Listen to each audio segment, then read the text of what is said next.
Let me share my screen first.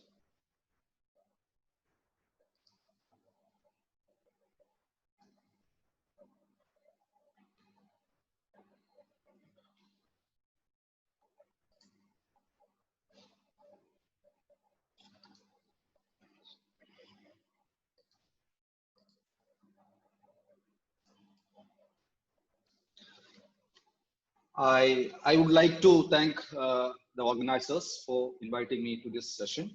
And I just planned this lecture for degree students as well as PG students. And before get into the slides, I just want to show you certain videos. This is a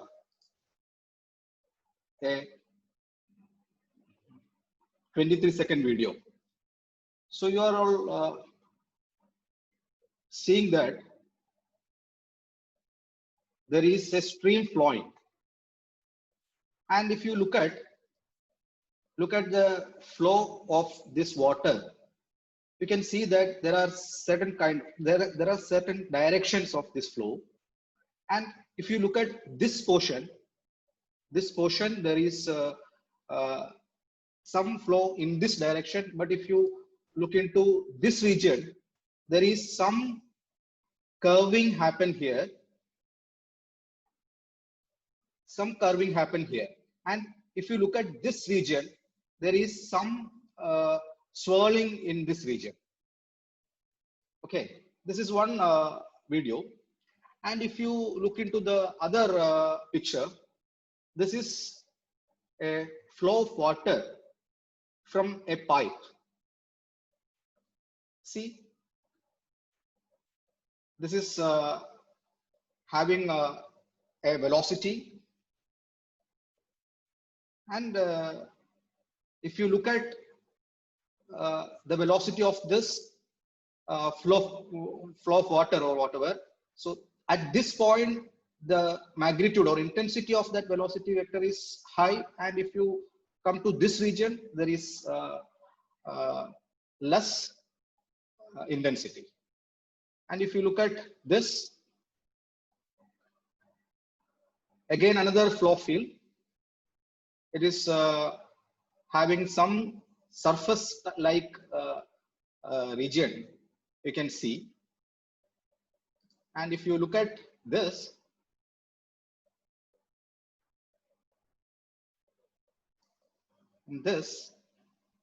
here in these pictures, we have seen something in our nature.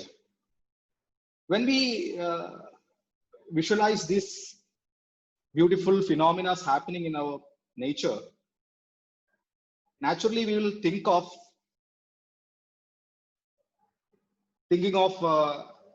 modeling this phenomena mathematically into a piece of paper or whatever. So in a mathematician's point of view, all we think of modeling this particular phenomena mathematically. And once we model this, we can talk about the rate of flow and curving of this flow, etc. Okay, this is common thought among mathematicians. So what is the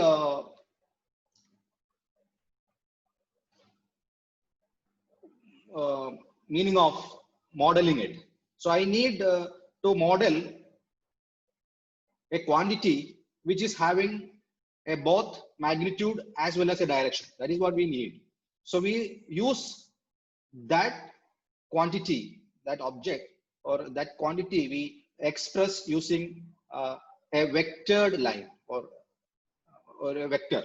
So it is pointing in some direction and is having the magnitude, and we associate the length of that line as the magnitude of that, or magnitude or intensity of that vector, and the direction it follows, flows is the direction of that vector line. So that is a usual practice. So that quantity we name as vector. And if you have only magnitude, not the direction specified, we call that as a scalar quantity. For example, you can think of mass of an object, temperature in a region, and pressure in a region. These are scalar quantities. But vector quantities like velocity of a flow and force and acceleration, etc., vector quantities.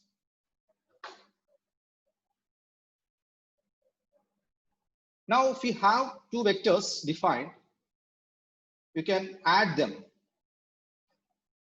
in the sense that when you have two forces, A bar and B bar are two forces, what will be the resultant force in that object acting on that particular object, like that. So again, that will be a vector. We know that there is a triangle law of vector addition and so on. So this is a preliminary idea we looked at in our BSc classes. And if you think of a vector in 3 dimensions, 1, 1, 1, and B bar another vector, then A plus B is the sum of its components, 1 plus 1, 2, 1 plus 2, 3, and 1 plus 2, 3. And the difference, that means we can assign algebraic operations like addition, subtraction, and you can think of scalar multiplication also. Scalar multiplication means you are multiplying the magnitude with a scalar and you are following the same direction as that of the vector A bar.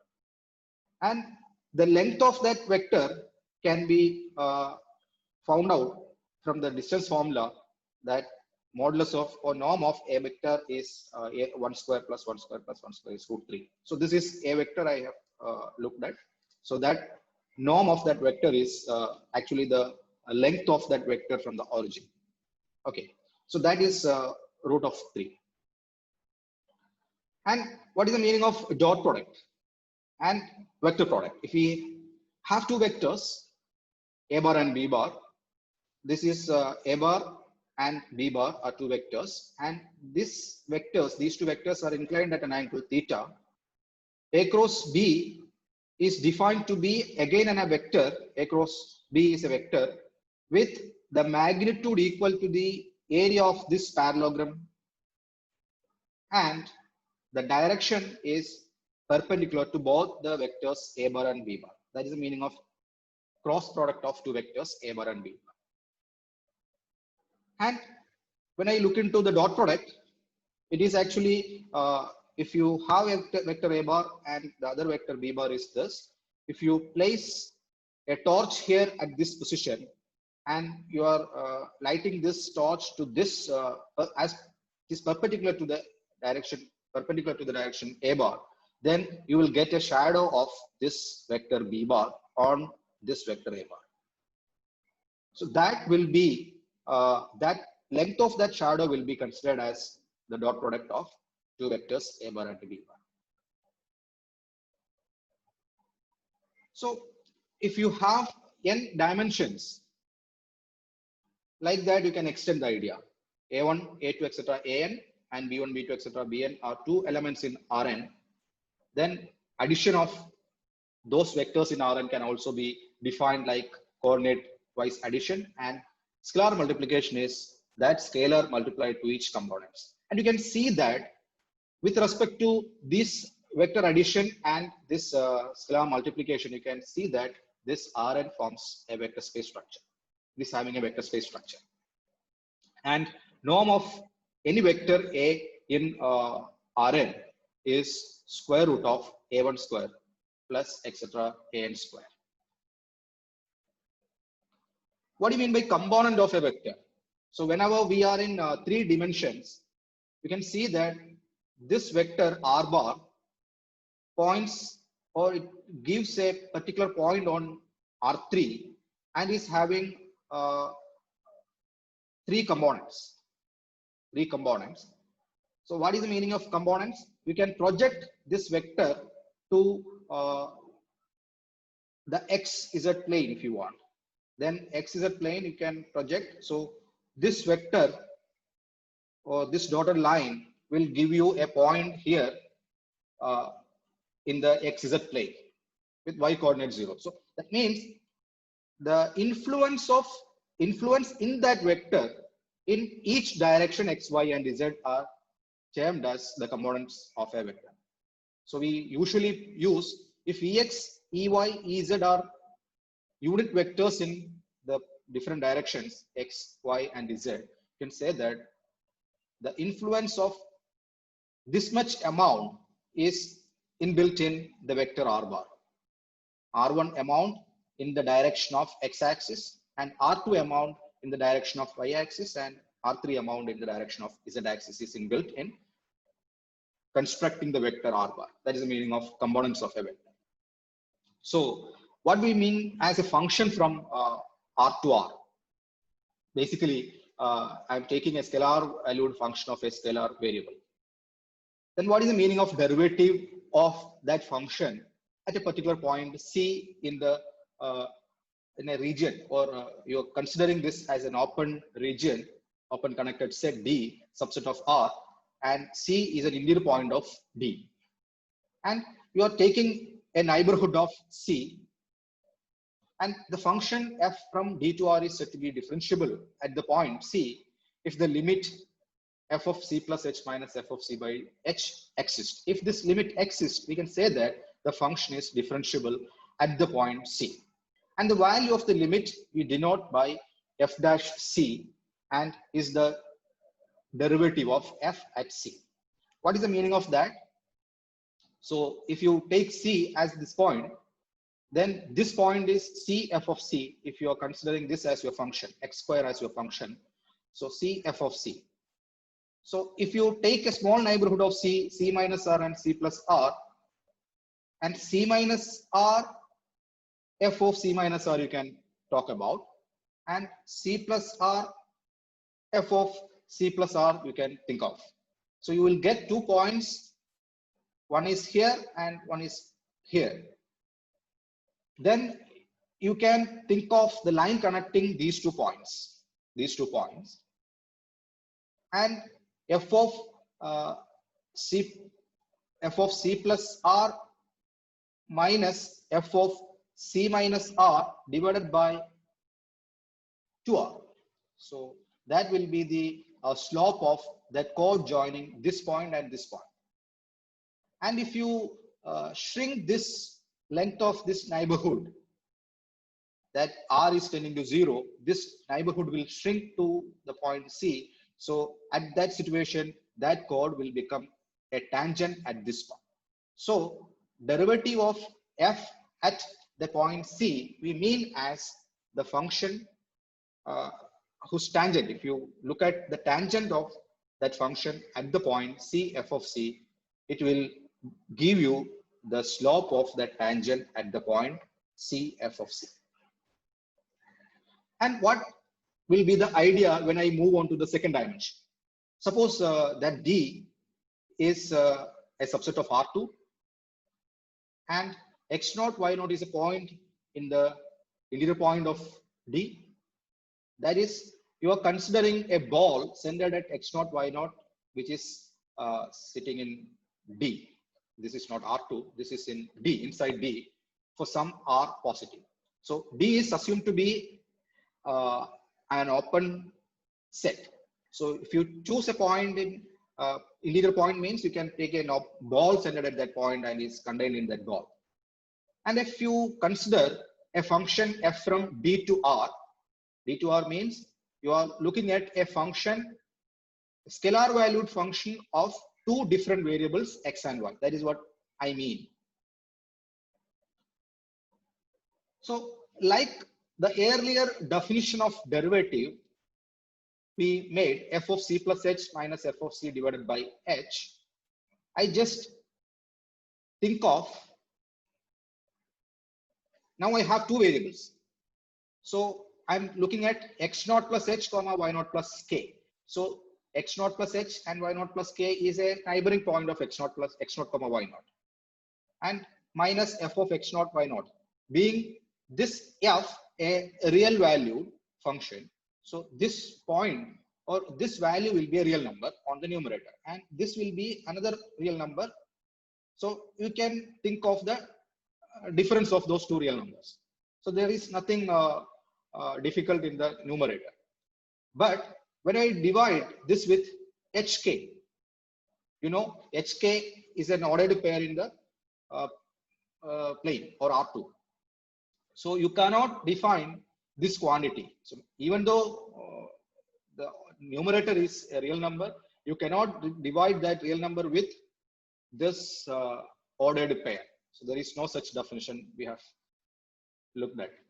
So just a generalization of that same idea we found in the one dimension is not possible in the second dimension. So this limit doesn't make any sense. So how do we extend, or how do we look at the derivative in a second dimension? One idea is, when I think of D as an open connected region and consider f a function from D to R, define the collection of all x in R such that x, y naught is in D. That means you are looking at a neighborhood of x naught, y naught, and you are moving in the x direction. When I move into the x direction, correspondingly you are getting some curve in the surface. So if you move in the x direction, you will get some curve on the surface.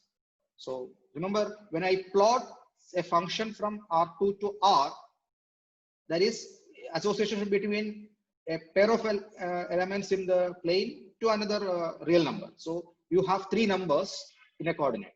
So you have three numbers like a triplet.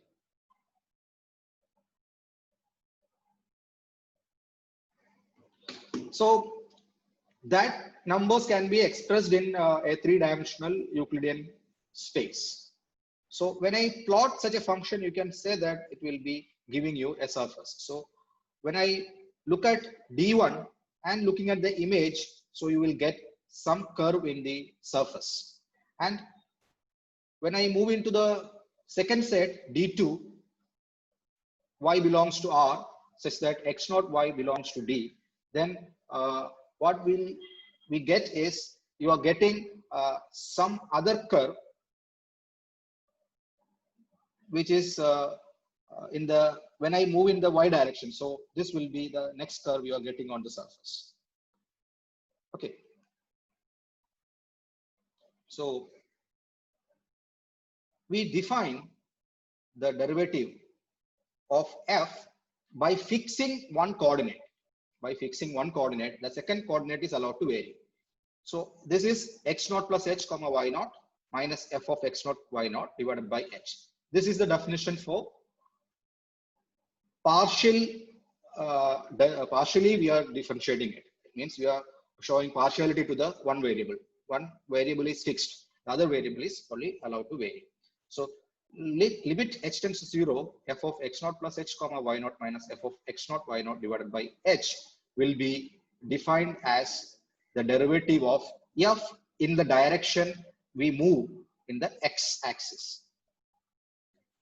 If this limit exists, we say that the function is differentiable partially with respect to x at the point x naught y naught. That is the meaning of this. Similarly, when I look into the second direction, so we'll get two numbers. When I move in the x direction, you are getting one curve in the surface, and when I move in the y direction, you are getting another surface in the curve. And it we have looked at in the picture, when I move in the x direction, you are getting some curve in the surface, and you are looking at the tangent to this particular curve at the point x naught y naught f comma f of x naught y naught. You get the slope of that tangent at the point. And if you move in the y direction, so that will also result in some other curve in the y direction or on the surface, and that will also have a tangent at the point x naught y naught f of x naught y naught, the point on the space. So that is what the meaning of partial derivative is. We club these two numbers together, and we call this as the gradient of f at the point x naught y naught, and we call that this is the rate of change of f at x0, y0 along the x-axis and y-axis respectively. So you are measuring the rate of change in the function when I move in the x direction and when I move in the y direction. That is what the meaning of this partial derivatives. And the gradient is a collection of numbers, a pair of numbers in this particular case is dou f by dou x at x0, y0 and dou f by dou y at x0, y0. And this records partial derivatives. That is what the idea is. And it represents which direction is the highest changes in the function at each point. So if you are locating a point and you can get the idea where the function shows highest change at each point. So you can move on to other points and in which direction the function is getting changed. And gradient of a scalar field appears in many physical contexts. Means scalar field is actually a region of the plane or a space at which at each point there is a scalar value associated with that. You can model this same thing as a surface in three-dimensional space or other dimensional space. Depends on the context. So whenever we have a scalar field in 3 dimensions, that will result in a surface in three-dimensional space, and the gradient will give you the vector normal to the surface. So that will be the direction where the function which varies highest. For example, when I look into the pressure inside exerted by a gas in a chamber, suppose a chamber is there and there is some gas filled in it. Because of the presence of that gas, it exerts pressure, and because of that pressure, there will be some force acting on that volume element. So you are thinking of that in a three-dimensional space. So that volume element is having volume named delta V is the volume.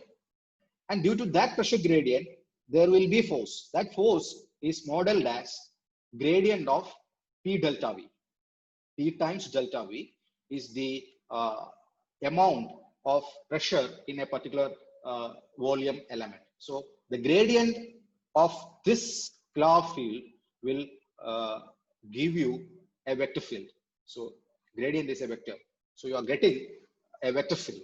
So that I will tell you what a vector field means. You are getting a vector in this particular context. And if you look at a material that has a constant thermal conductivity, K, thermal conductivity of that material is constant and having varying temperature. So that means you can look into a particular region of the space.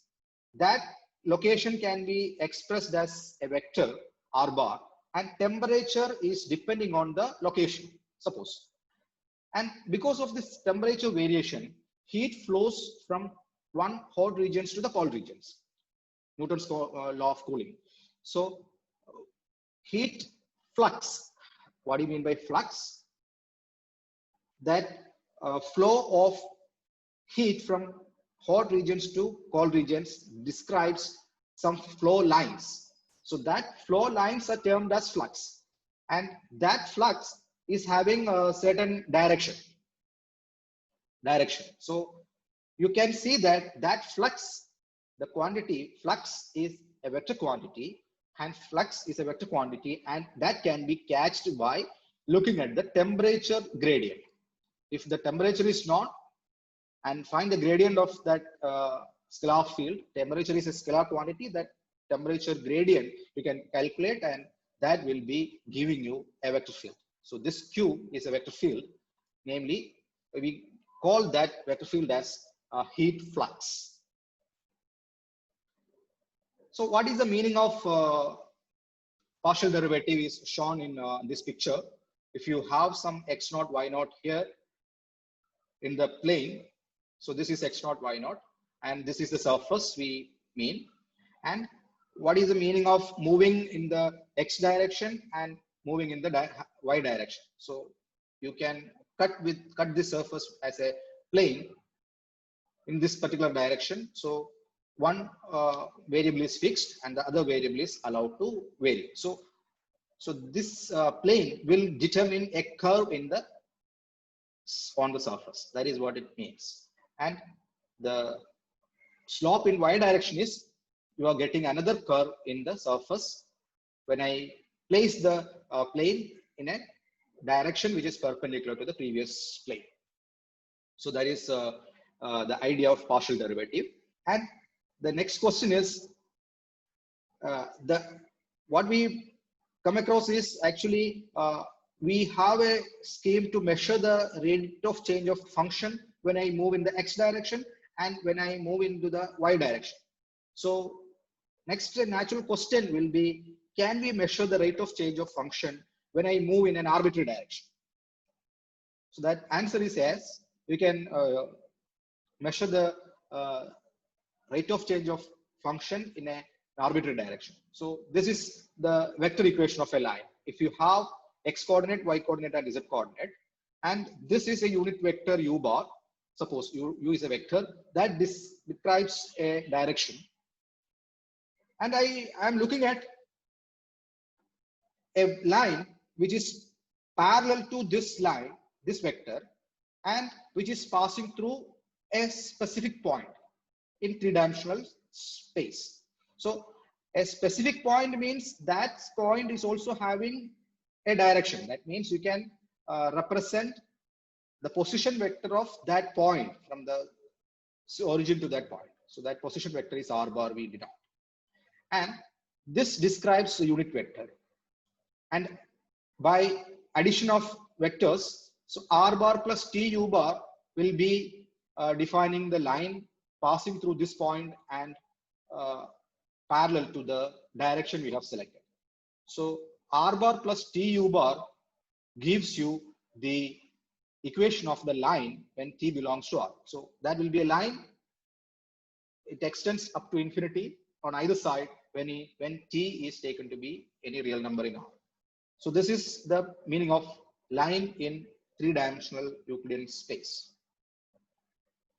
So what will be the rate of change of function when I move in that direction of a line? So when I take a function which is having that vector u bar is given to be the unit vector, and fix a point x0 y0 in D, and D contains a segment of the line passing through the point x0 y0. Remember that D is a region which is contains the segment of that line passing through the origin, passing through the point we have looked at in the direction of u bar. And directional derivative of this f in the direction of u at the point x0 y0 is defined to be the limit t tends to 0 f of x0 plus tu1 comma y0 plus tu2. That means you are taking the equation of the vector equation of the line here, and you are evaluating f at the region where that part of the line falls in the domain D. That is what it means. So this will be a real number. This will be a real number minus f of x0 y0. Okay, that is also a real number. So difference is a real number divided by t, and looking at the limit as t tends to 0. When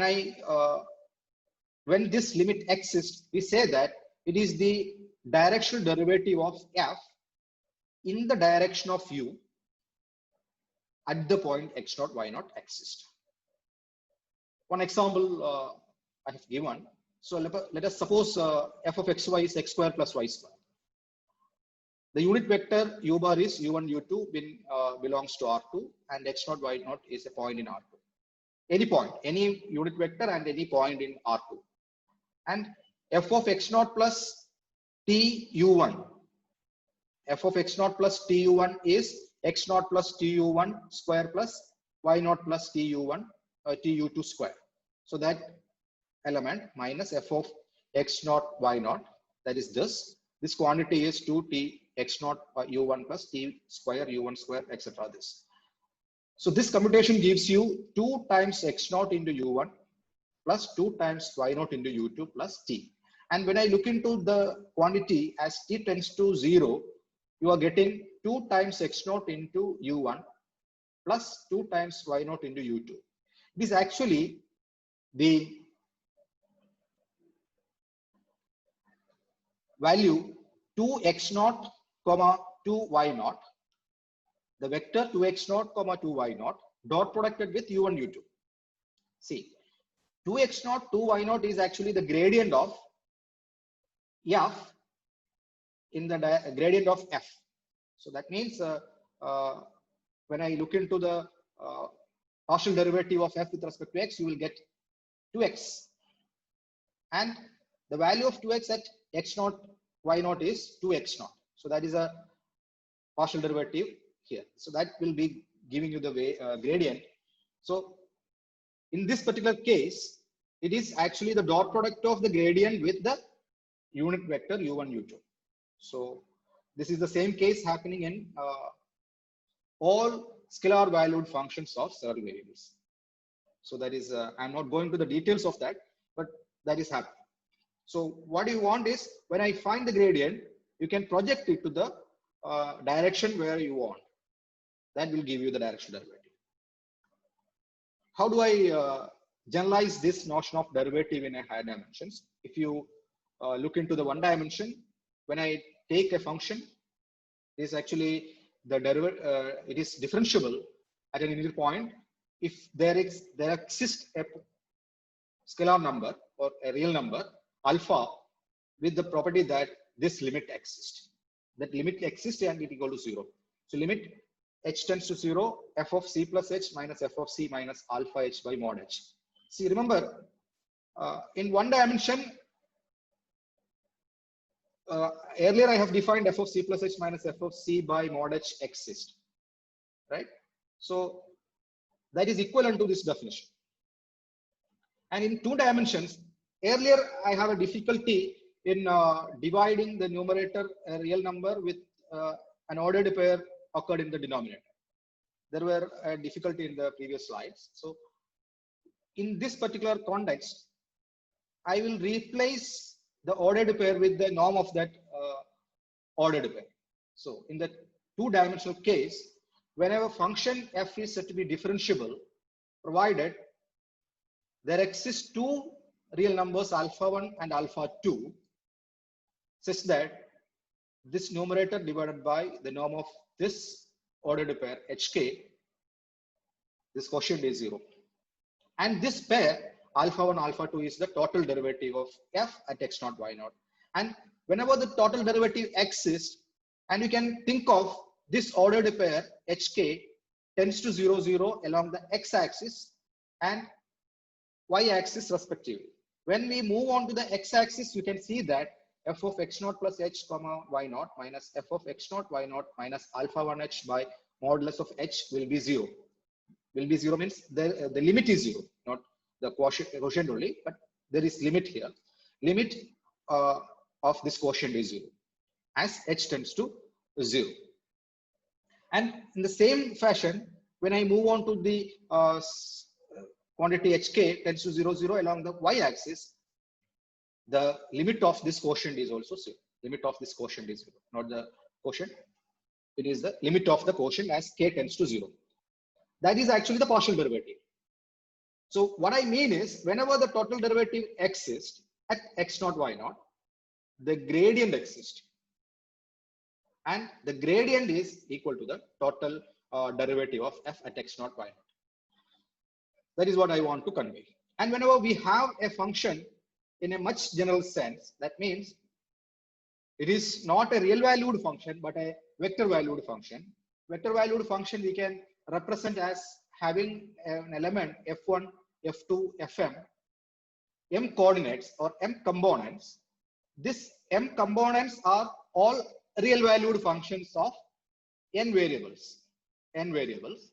So what will be the derivative in that context? So remember, that will be actually the gradient of f1, the first function, comma, or you are considering this as a column vector, this as a column vector, and this is another column vector, and etc. The final fm, you are looking at the gradient of fm, and you can represent that as a matrix form. This is the first column is the gradient of F1, the second column is the gradient of F2, and third column is gradient of F3, etc. The final is the gradient of Fm. So this matrix is actually denoted as the derivative of F at C. This gradient is evaluated at C.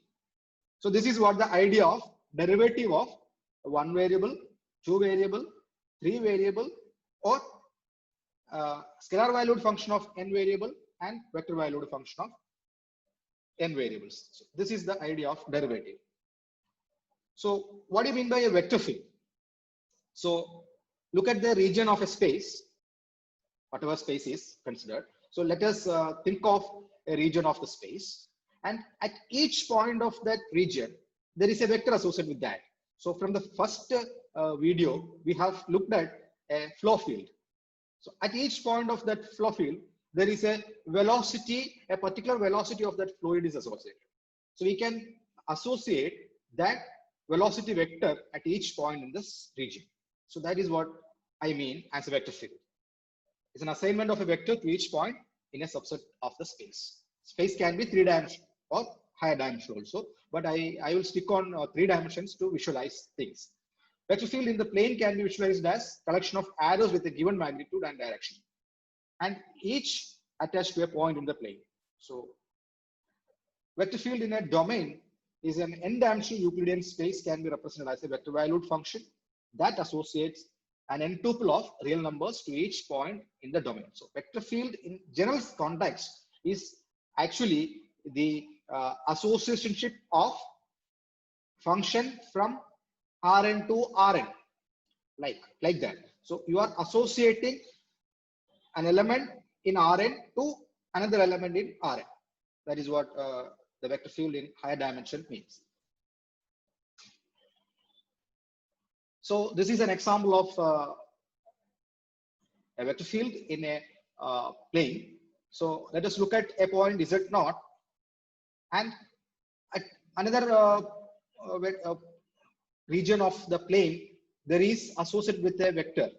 So those vectors are marked as arrows. So when I move on to this this particular center of the field, the length of that arrows are increasing, and other regions or out or near the boundary, the length of that arrows are small. That means those vectors having magnitude, less magnitude, and when I move into the center, it is having higher magnitude. This can be identified with the magnetic field. If you place a magnet here, and there will be much intense force near the magnet and less intensity in the force of attraction away from the magnet, like that. So this is a point of attraction, or this is a point where these things are shrinking or coming to a point, a particular point. This is a phenomena which a point attracts vectors, and this is actually some other opposite way of action. This is again it creates vectors at the point Z0, and it is like a flow of water from a pipe. So it emanates from this point Z0 and it flows away to either regions, all the other regions. So this can be modeled as a function from R2 to R2, and this is a vector field in the plane.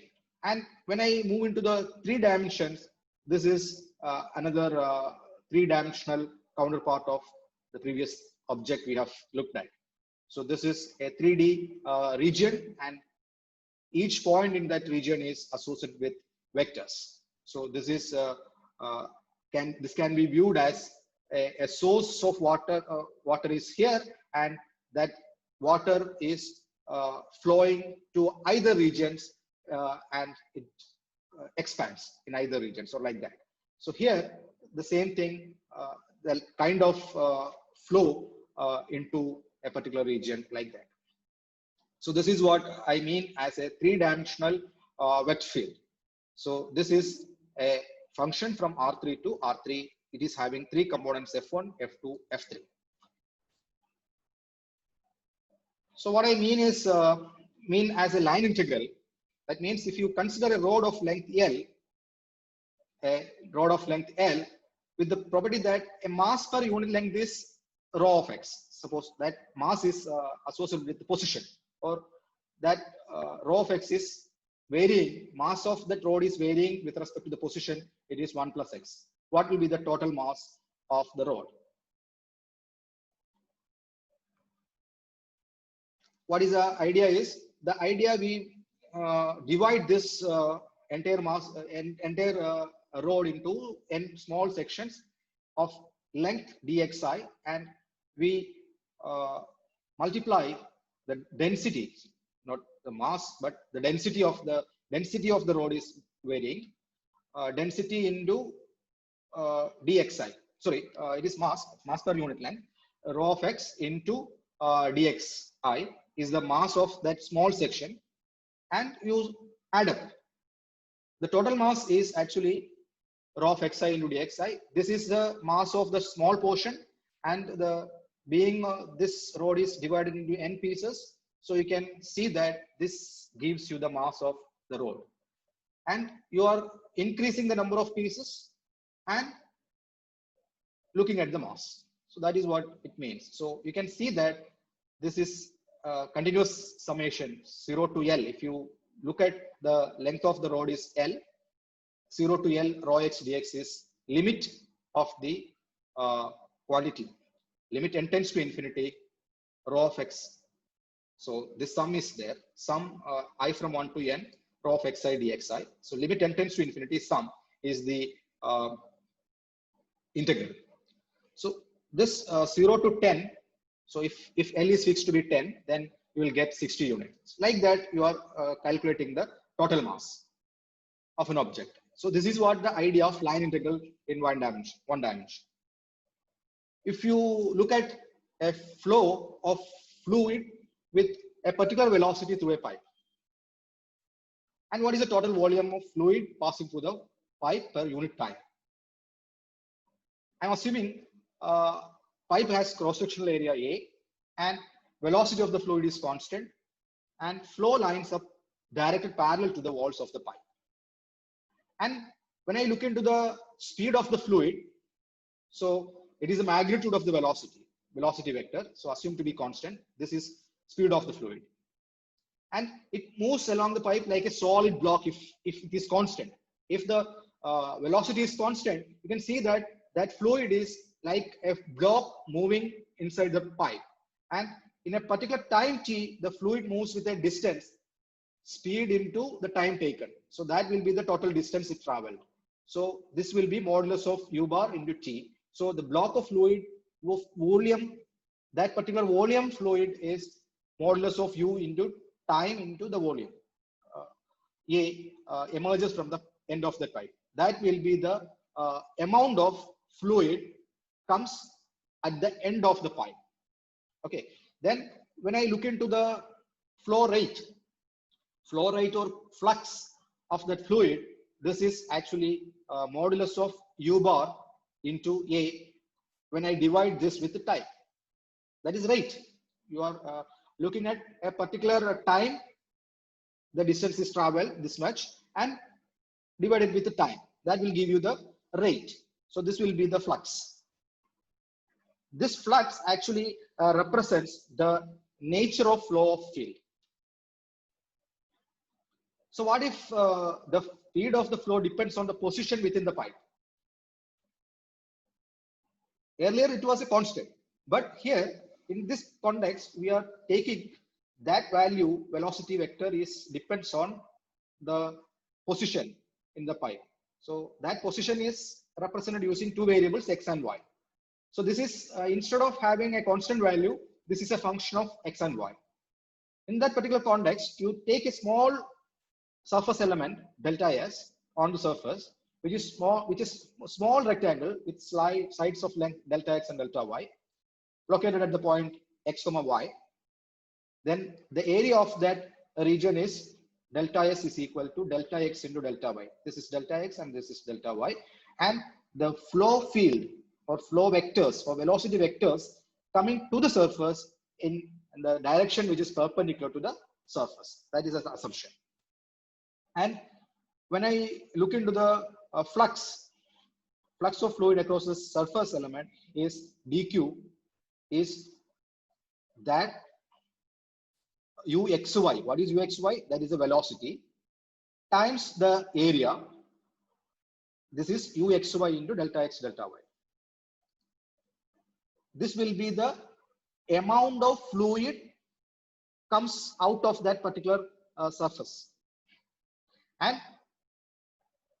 how do I calculate the total flux? You want to sum up this quantities over the entire surface.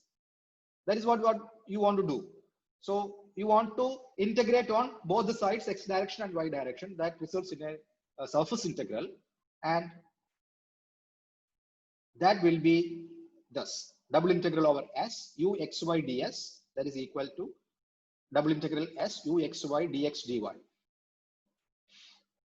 What if the vector field u is not perpendicular to the surface? If this is the case, when the coming vector field is, or coming vectors are perpendicular to the surface. So when the those vectors are perpendicular to the surface, this will be the surface integral. And when they are not perpendicular, you want to calculate the normal component of that vector field which is perpendicular to the direction, which is perpendicular to that particular surface. So that you want to calculate. So in that context, you find the vector normal to that surface and project that vector field to the vector orthogonal to the small surface element delta s. So introducing a normal unit vector, and this is a situation where the coming vectors are not perpendicular to the surface. This is the vector normal to the surface. So let me call this as n cap. Then you want to project the influence of these vectors on this vector n cap. That is what can be calculated using the projection, the dot product of u bar with n cap. So u bar is dot producted with n cap, and into delta s give you the flux for the small portion of the surface, and denote that as delta q. This is delta q instead of s. The total flux across the surface is q. That is, you want to integrate this quantity u bar dot n cap ds. That will be the surface integral. So this is the surface integral. Now I just want to introduce an idea which is related to surface integral and volume integral. Can you recall Gauss divergence theorem? We have seen Gauss law in electrodynamics, and point charge inside a spherical conductor, something like that, in triggering in your mind in sense of Gauss divergence theorem. So if you recall it, be patient, and divergence of the vector field is a scalar field. I want to measure how much fluid is coming out of a particular region of the space. That is what I want to calculate. That is actually the rate of change in flux in a particular volume. So that is what the meaning of this limit is. So take a small volume, calculate the flux. Calculate the flux. That flux is actually the lines of force coming out of that particular volume. And let us looking at the limiting value of that as volume element shrinks to 0. That is what I mean as divergence. How do I calculate the divergence of a vector field? So let us think of a small region of the space which is having a rectangular shape, or rectangular parallelepiped shape. So not necessarily that these sides delta x, delta y, delta z are all the same, but they can be different. So when I look into the surface S3, this surface S3 is perpendicular to the x-axis. So see, this is x-axis, and this is y-axis, and this is z-axis. So this surface S3 is perpendicular to the x-axis. So vector normal to the surface S3 will be 1, 0, 0, 0. That is a unit normal vector to the surface S3. Like that you can calculate. So what will be u cap u hat dot n cap in that particular context. When I move on to S3,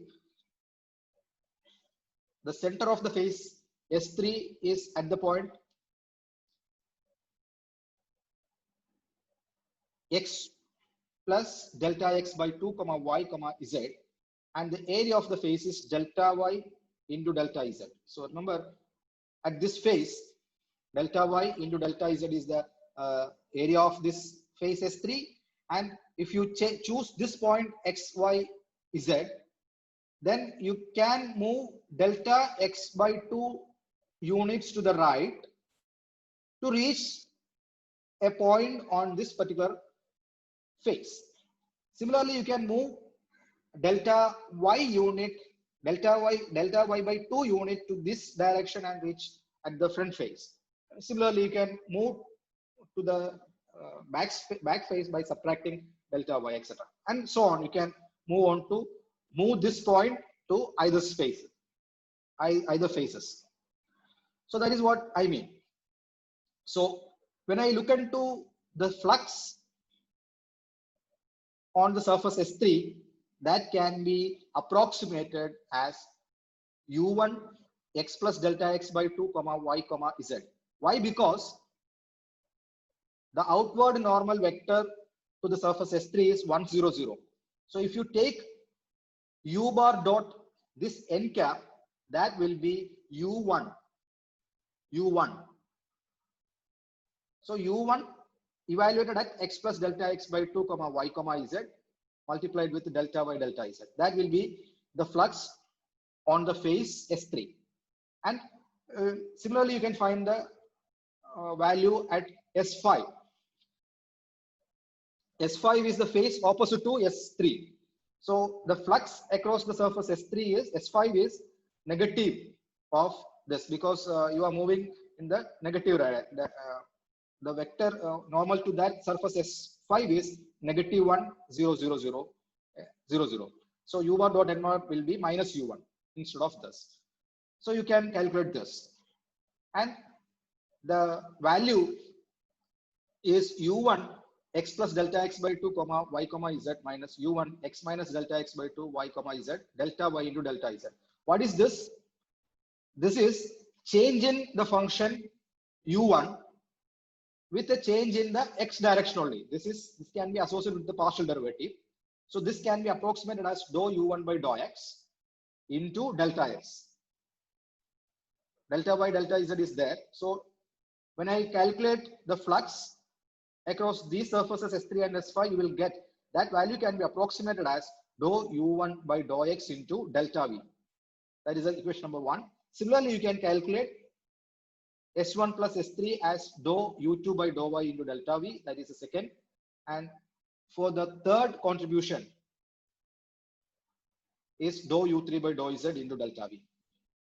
And summing up these three quantities, 1 plus 2 plus 3, you will get dou u1 by dou x plus dou u2 by dou y plus dou u3 by dou z into delta v. I want to calculate the average. So divide it with delta v. Take the limit as delta v tends to 0. So in that situation, that value divergence is approximated as, this is du1 by dx, dou u1 by dou x, and dou u2 by dou y, and dou u3 by dou z. Dou u3 by dou z. So that will be the divergence. So means this will be the flow, average flow coming out from that particular volume element. So that can be measured. And if you talk about the volume, suppose a particular object is having a volume with density rho. If the rho is constant, the mass of the object is density into volume.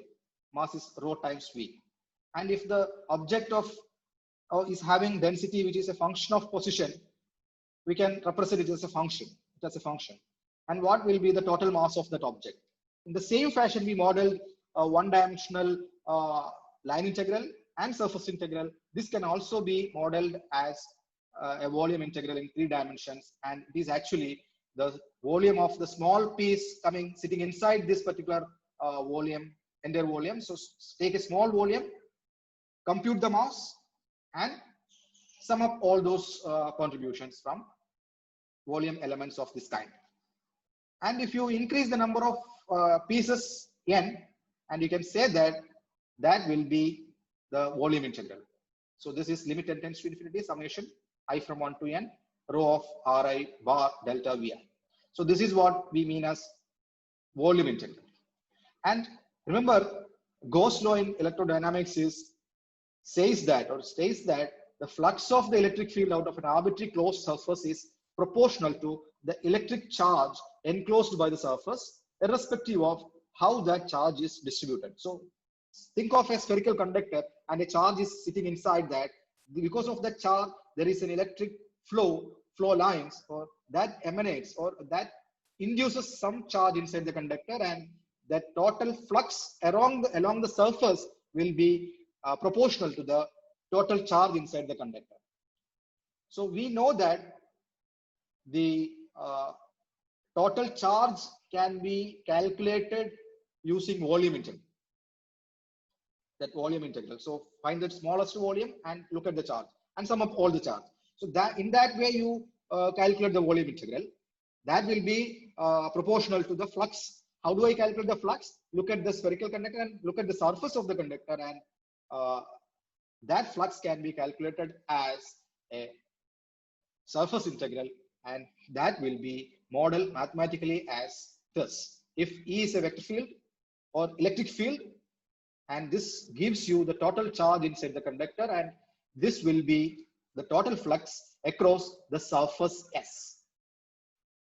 Remember, it is a closed surface. So that is what the idea is. So that idea, physically found idea, is modeled mathematically like this. And in the first video, I have shown that the flow field has a certain swirling effect at certain regions. So I want to catch how much that flow lines are curved. So for finding that, we introduce another curl of a vector field. This gives you another vector field. What is the meaning of curl? So curl is a vector field, and its normal component is defined to be like this. It is the line integral along the curve divided by delta S. Delta is, suppose this region is a circular lamina that is surrounded by a curved surface, curved region. It's a curve dou C. This is surface, and if you look at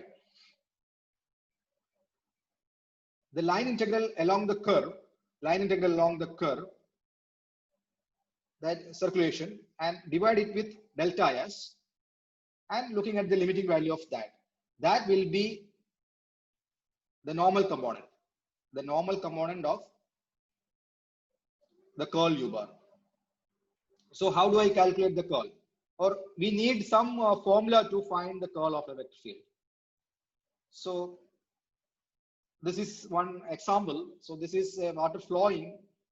At this region, there is a swirling effect. And if I place this paddle wheel here inside this, you will see that that paddle wheel field also rotate. So if you place this wheel here, there will be different rotation. So that depends on the position where you put this paddle wheel. So that describes another vector field. So I can represent the curl as another vector field. So how do I calculate it? The same philosophy we played in the case of finding the divergence.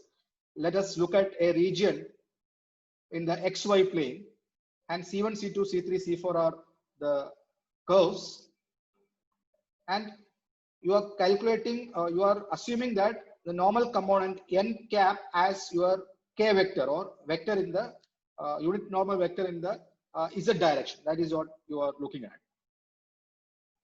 So in that situation, we can calculate C1 along the C1, along the curve C1, you are at the point XYZ near the center of this lamina or whatever. So if you want to move to a point on the curve C1, you have to move in the y direction.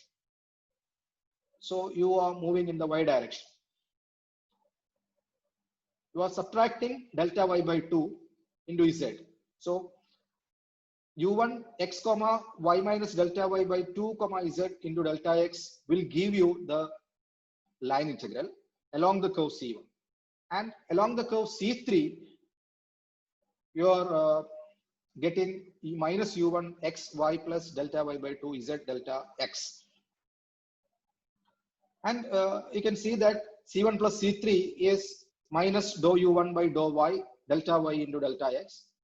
Similarly, because there is change in the y coordinate, so dou u1 by dou y comes into picture like earlier attempt. So along C2 and C4, you can see that dou u2 by dou x delta y into delta x. This delta y into delta x is actually the length of or surface area of that lamina delta s. That is area of that particular lamina we have taken in the xy plane. So when I look into the normal component of this curl u bar in the z direction, it is dou u2 by dou x minus dou u1 by dou y. So if you want to find other components of that vector field, vector curl u bar, that will be, you can use a permutation, x going to y, y going to z, z going to x, and u1 going to u2, u2 going to u3, u3 going to u1. In this particular expression, you will get the first component e1. This will be dou u3 by dou y minus dou u2 by dou z, and e2 is e2 dot curl u bar is this. So you can see that curl u bar is a vector having 3 coordinates in a 3-dimensional vector field. So we can associate into this expression into a determinant. E1, E2, E3 are the coordinate vectors, and dou by dou x, dou by dou y, dou by dou z are the differential operators in the x direction, y direction, and z direction. U1, U2, U3 are the components of the vector field given. So in this way, you can calculate the curl.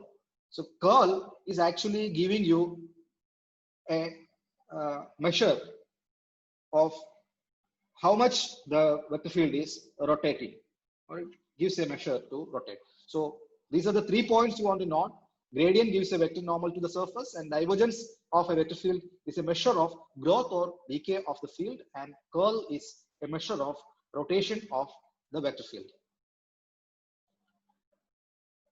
I think I should stop these slides, and I will show you in the computational aspects of this vector field. Some in 5 minutes, I will show you some more slides how to calculate or how to compute or how to simulate this idea in a mesh computer. So let us look at this Jupyter notebook. I just want to show some pictures only. I'll finish in 5 minutes. This first slide, first command is declaring a Euclidean space E, X, Y, Z. This declaring a Euclidean space in 3 dimensions, and E dot frames gives you the expression. E3 is a Euclidean space of 3 dimensions, and EX, EY, EZ gives you the coordinate vectors. And I'm going to define a vector field. This is a vector field with the property that x component of that vector field V is minus y, and y component is x, y component is x, and z component is sine x, y, z. That is what I'm defining as a vector field. And this is for defining a point on that vector field. So this declares a vector field, a Euclidean space, and this defines a vector field. And you can see that you can define a point P as E of 3 comma minus 2 comma 1. It's a point on the vector field, point on the Euclidean space, three-dimensional space, and the coordinates can be found like this. And what is the vector field at P? So you have given a point and you are computing the value of the vector field at the point P. It is 2ex plus 3ey minus sine 6ez. These are components. So 2, 3, sine 6. That is what it gives you at the point P. If you want, you can plot this particular vector field. This is the vector field. So you can see each point in the region is associated with vector, and this is having certain rotational effect. So this is a vector field. A vector field I have defined. So remember, that is having a specific definition I have given. So this is another two-dimensional view of the same thing we have seen in 3 dimensions. So this is the vector field. So it is like a flow or whatever flow of lines of electric forces or flow of lines of magnetic forces, etc. So this can be viewed. And when I define a function u1 as a function of 3 variables and function uy of 3 variables x, y, and z, the first function is yz, second function I am defining as xz, and third function is defining as xy. So when I define like this, and you can think of the vector field E dot vector field u1, u2, u3. So this is the way you can define function ux, xy, z. So you can see that yz is the x component and xz is the y component and xy is the third component. This is similarly, you can define the points on the point vector field, and you can calculate the values of that vector field at a particular point. And if you want to calculate the dot product of 2 vectors, so now u is a vector I have defined. U is this vector yz ex, xz ey, xy ez, and v is like that I have defined earlier. So I want to calculate the dot product of these 2 vectors. So you can see that dot product of these 2 vectors is thus. U dot v is again a real valued function. It takes xyz to xy sin xyz plus x square minus y square into z. That will be the dot product of the vectors we have defined. And you can also find the values of this function at certain points we have defined. And you can calculate the cross product of 2 vectors. So u is a vector and v is a vector. The cross product of 2 vectors can be computed in a symbolic way like this. U cross v is defined. So this is u cross v. And here I'm defining a new vector field w. It is having 2 components, xz and yz. So xz is the x component and yz is the y component. And you can think of scalar triple product if you want. So there is a function named scalar triple product in the Euclidean space we have defined. So you can rename that as a triple product. So consider this as a function of 3 variables. Input to 3 vectors u, v, and w. You will get the scalar triple product. So you can calculate the scalar triple product. And if you define a scalar function, which is a function of 3 variables, I define it as xyz. Xyz is my function. Xyz in the space is mapped to x into y into z. That is my function. And I'm defining that as a scalar field. So instead of vector field, you can define it's a function on the Euclidean space. It's a scalar field. So this is what the meaning of f. F is a scalar field. It takes an element in E3 to R. This is xyz to xyz. And scalar triple product, I find among the vectors u, v, and w I define. So this will be the scalar triple product in a symbolic fashion. And you can calculate the value of the scalar field in the point. At the point P I have defined, it will be -6. The point I have defined is 3 minus 2 minus 1 or something like that. So that will be the thing. Now you can find the gradient of that scalar field. So I have defined a scalar field f. It is x, y, z, and gradient is this. Gradient of, you can use grade of f. That will give you the gradient. Y z ex, x plus x z ey plus x y ez. And the norm of that gradient you can calculate as again real valued function. X y z goes to the square root of x square y square plus x square plus y square into z square. That is the norm of the vector.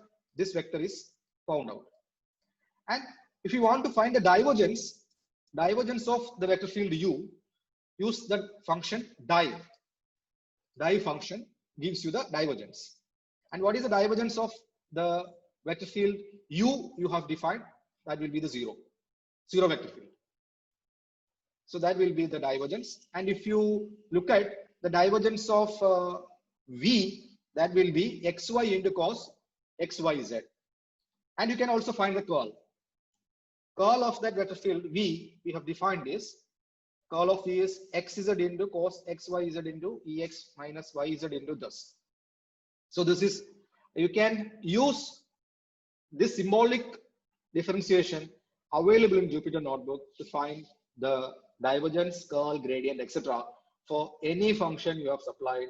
That can be used for checking your answers if you want. So curl of v is this. This is the curl, and norm of the curl is square root of x square plus y square into z into cos xyz square. So this is a symbolic type calculation available in Jupyter Notebook associated with the Sage Math Compiler. So I have called Sage Math Compiler in Jupyter Notebook, and you can explore this further. Thank you for watching.